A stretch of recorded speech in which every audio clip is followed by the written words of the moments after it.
코로나19를 막을 수 있는 완벽한 대책은 없으나 가장 최선의 대책이 무엇인지 우리는 이미 알고 있습니다. 밀폐된 실내에서는 환기를 자주 하고 많은 사람들이 밀집해서 모이지 않고 밀접한 접촉을 하지 않는 것이 중요합니다.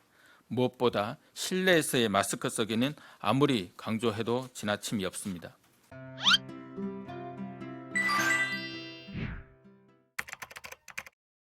각 지자체는 코로나19의 감염 확산을 막기 위해 총력전을 펼쳐나가고 있습니다. 서울특별시는 집단 감염이 발생한 시설을 중심으로 접촉자 전수검사 및 긴급 방역 등의 조치를 실시하였고 유흥주점, 코인노래 연습장 등의 집합금지 명령 이행 사항을 점검해 위반 업체를 고발하고 행정 지도를 실시하였습니다. 한바식당 2,484개소, 쪽방촌 17개소 등 취약시설에 대한 방역 현황을 점검하였고 특히 쪽방촌에 대해서는 현장 요청 사항을 반영하여 월 1회 전문적인 방역과 마스크를 지원할 예정입니다. 경기도는 주말 동안 종교, 문화, 체육, 관광시설 등 4,529개소에 대한 점검을 실시하여 마스크 착용 미흡 등 개선 사항을 발견하였고 앞으로 지도와 지원을 강화할 계획입니다. 최근 확진자가 증가하고 있는 대전광역시는 6월 20일부터 도서관, 체육시설, 공연장과 같은 공공이용시설을 잠정 폐쇄하고 확진자 동선에 있는 시설을 방문한 모든 시민에 대해 무료 검사를 실시하고 있습니다. 오늘부터 7월 5일까지 미신고, 무등록, 방문 판매업체 등 807개소에 대해 합동 단속을 벌여 방역 수칙을 준수하지 않거나 집합금지 명령을 위반할 경우 강력한 대응을 할 예정입니다. 주말 동안 전국적으로 종교시설, 유흥시설 등 약 2만 6천여 개소를 점검하여 1,644건의 행정지도를 실시하였고 심야시간 유흥시설 특별 점검을 통해 현재까지 99개소 위반업소를 적발하여 고발 조치를 하였습니다. 무더위로 인해 보호장비를 착용하는 의료인력의 업무 피로도가 높아지고 있어 의료인력 보호 대책을 마련하였습니다. 우선 파견 인력의 기본 근무 기간을 유연하게 정할 수 있도록 하고 근무 시간과 휴식 시간도 시설장의 재량에 따라 조정할 수 있도록 할 예정입니다. 선별진료소 등 야외 근무 인력에 대해서는 별도의 근무 시간 기준 및 휴식 기준을 마련하여 6월 10일부터 시행 중에 있고 코로나19 대응 인력의 휴식과 심리 지원을 위한 프로그램도 운영을 확대할 예정입니다. 업무가 폭증한 지역의 경우 중수본에서 기존 근무 인력에 대한 교대 인력을 해당 지자체와 협의를 거쳐 지원할 예정입니다. 여름철 쾌적한 진료 환경 조성에도 힘쓰고 있습니다. 착탈의가 용이하고 바람이 잘 통하는 수술용 가운 세트를 지난 6월 10일 10만 개 배포한 데 이어 9월까지 매월 20만 개를 배포할 예정입니다. 이와 함께 외부 선별진료소를 대상으로 냉각조끼를 배포 중에 있고 의료기관과 보건소에 설치된 모든 선별진료소에 대해 냉방기 설치도 지원하고 있습니다. 정부는 해외 입국자, 확진 환자가 급증하는 국가에 대해서는 사전적 방역 조치를 강화하기로 결정한 바 있습니다.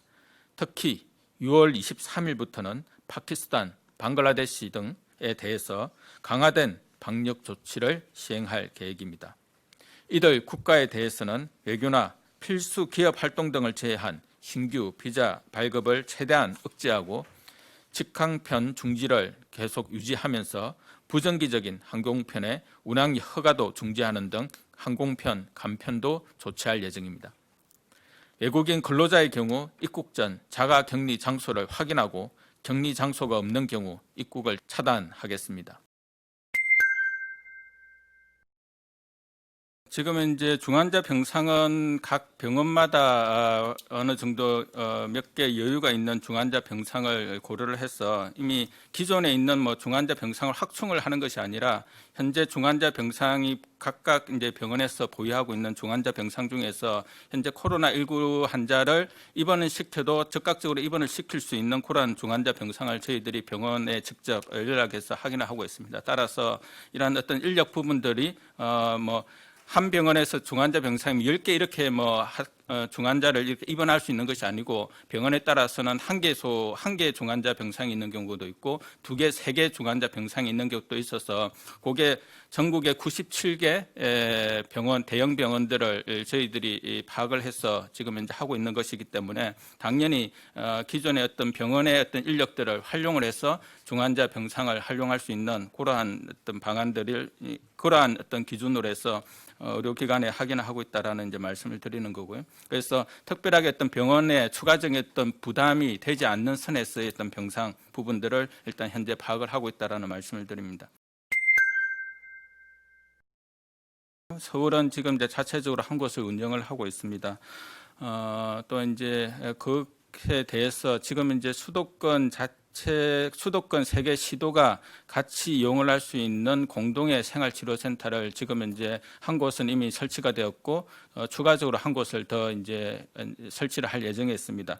그렇게 되면 서울이나 경기나 인천에서 병상에 대한 어떤 부하 부분들을 어느 정도 해소시킬 수 있는 대안적인 치료 시설인 생활치료센터를 운영하는 데는 큰 문제는 없을 것으로 그렇게 보입니다. 지역 주민의 어떤 반대라는 부분들도 사실 이제 생활치료센터가 이제 대구의 어떤 급변하는 그런 상황들에 대응하기 위해서 일단 처음 만들어졌고 당시에 대구, 경북, 그다음에 충북, 충남 이곳까지 생활치료센터가 좀 운영이 되었었는데요. 그 당시에 많은 이제 해당 시도의 주민들께서 적극적으로 협조를 해주셨습니다. 그래서 이것이 또 생활치료센터에서 저희들이 내부적으로 감염된 사례는 단 한 건도 발생을 하지 않았고, 그래서 매우 안전한 그런 이제 시설이고.